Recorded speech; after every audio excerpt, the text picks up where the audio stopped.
today to be a part of Jamal's impartation series. And of course, I'm grateful to the Lord for the opportunity to deal with the varying concepts that he has chosen in order to enlighten and empower the church today. And one of those particular subjects is the subject of team building.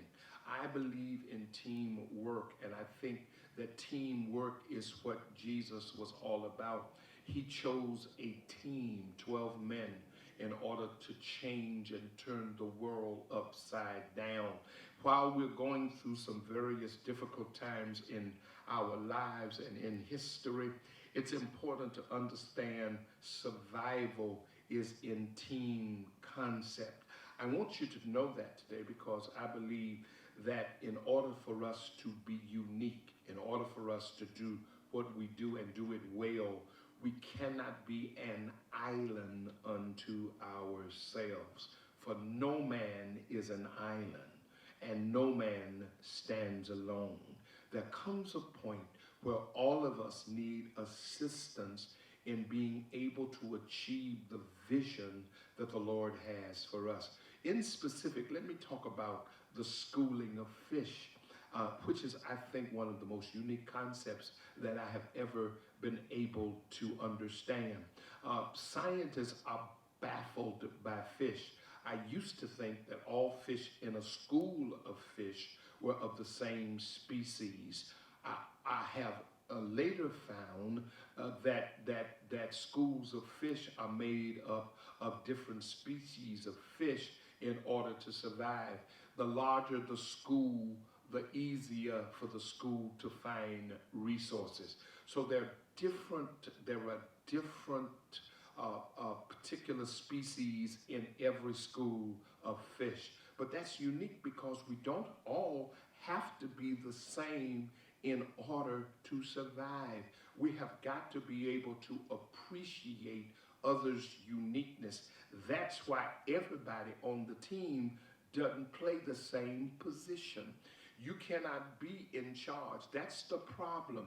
You cannot be in charge all alone.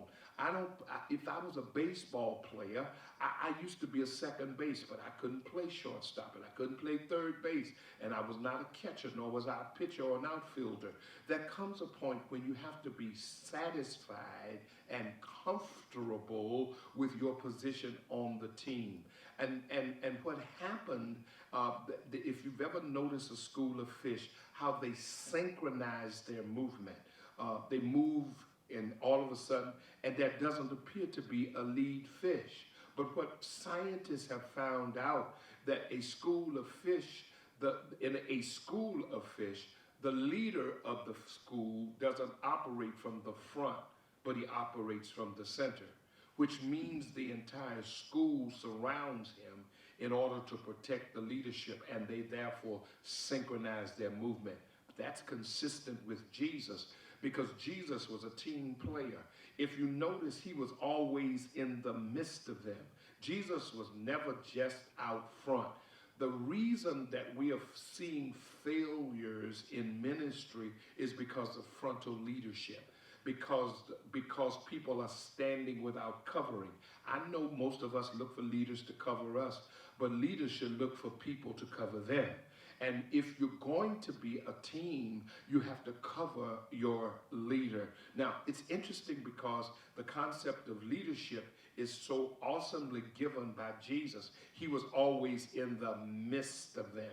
He was always in the midst of them. Jesus was so unique that when they looked for him, when they got ready to arrest him, the Bible said in order for them to know who he was, Judas had to kiss him to identify him.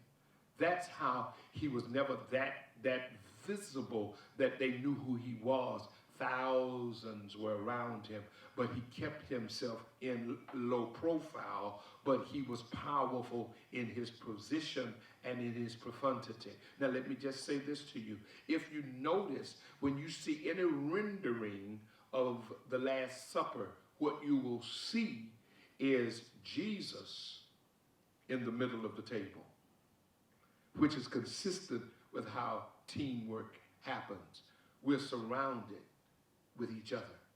If you're going to be a team, you have to be comfortable in your place. Not everybody's place is as visible as the others.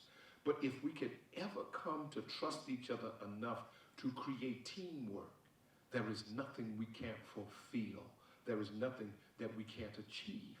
But until you're comfortable with your position, you cannot be comfortable as a team member.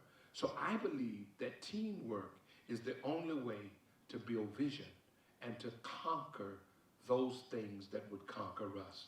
So if you're going to be a unique entity, if you're going to be a powerful organization, you've got to learn how to be a team. Teamwork is the only way to accomplish your vision.